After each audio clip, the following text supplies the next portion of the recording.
Hi, I'm Kelly, and as promised, today I'll show you how to paint a nose. I've also had requests for how to mix skin tones, so I'll be working on a pretty big chunk of a face. This person is famous, and hopefully you'll recognize who I'm painting by the end of the video. So let's get going. I'm wetting down his entire face with a big 3/4 inch wide flat brush. Your brush you use doesn't necessarily have to be flat, just big. When mixing a light skin tone, beginners will often want to use a watered down brown, which seems logical, but I think if you use a mixture of orange and purple and maybe a little yellow, you'll get a more realistic light skin tone. This is the most exciting part of any portrait I do, but it's also the most stressful. I love watching those colors explode onto the wet surface. As you can see, I'm staying away from highlighted areas such as the bridge of the nose and the top of the cheekbone. I've also masked off a few spots that I want to protect and keep totally white.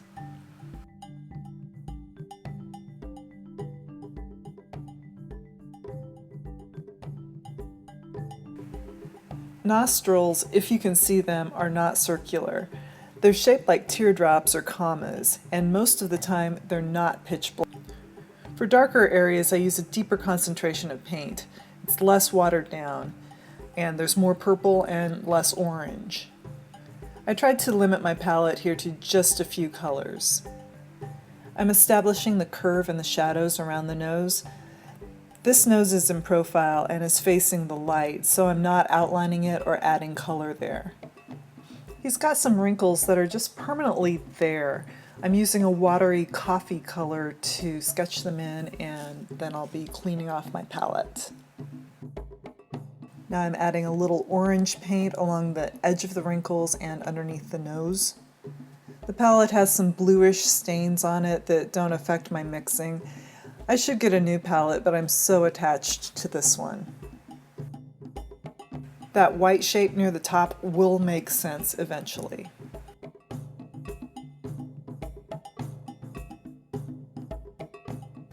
Next I have kind of a fast cheekbone shadow, and then I'm darkening the top lip just a bit.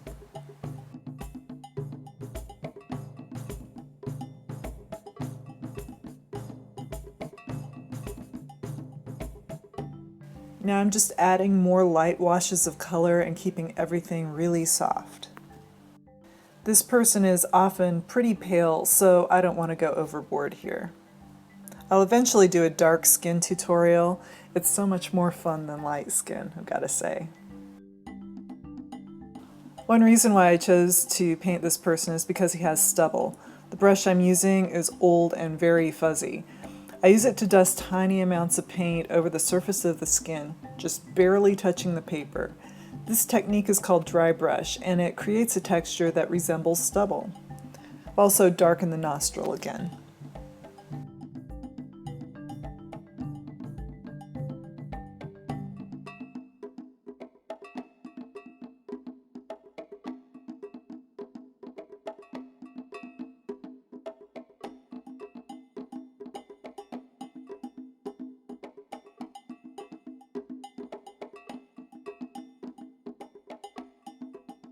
Adding just a touch of Cadet's blue to the underside of the nose.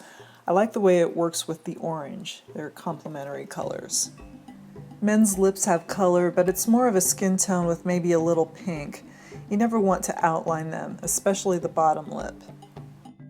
You can see how much work stubble is, and I really wish he'd just shave every once in a while.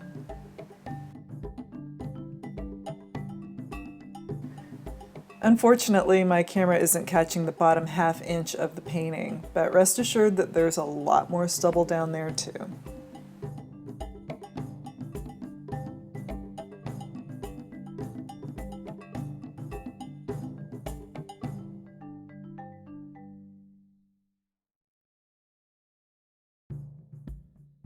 And here's some more orange.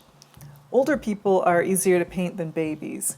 Babies have no wrinkles, so if I want to make their skin darker, I have to wet the face down completely before I can add more paint. Otherwise, edges from new layers of paint will develop, and a more weathered face like this can handle those edges. So if you're a beginner, try painting someone with some character in their skin first.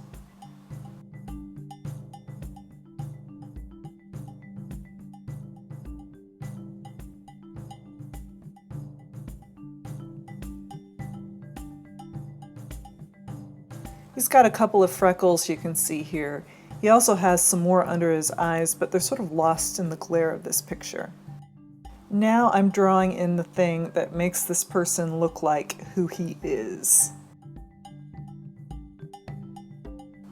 Sorry about the time jump. I'm going to go over this area a few more times. He's wearing some taupe-colored sunglasses, so that affects everything I paint underneath them. They all have this kind of brownish quality.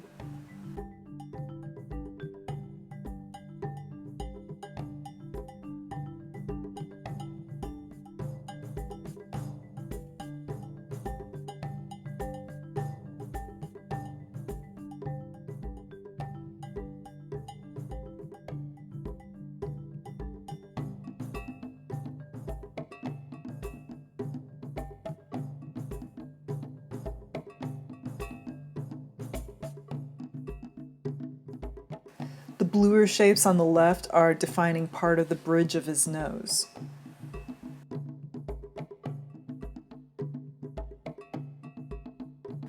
The background colors are defining his profile as well. There's something oddly futuristic about the shape of his nose. I'd like to see someone create a concept car based on it. And this is the kind of insane stuff you think about when you paint people as often as I do. I'm adding some more shadows around the eyes. The reference photo I used for this was small and was either taken by a fan or the paparazzi about 2.5 years ago. I'm only using a section of it. Most people don't know that I have a side job where I create cartoons of this man and the rest of his band. I have painted him literally hundreds of times, and a lot of the paintings are realistic watercolors like this one. He's kind of like my Charlie Brown.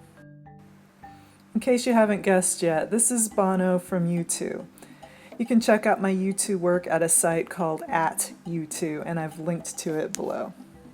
Bono has said that if he wants to be anonymous in public, he takes off his sunglasses, but his nose is usually the thing that tips people off.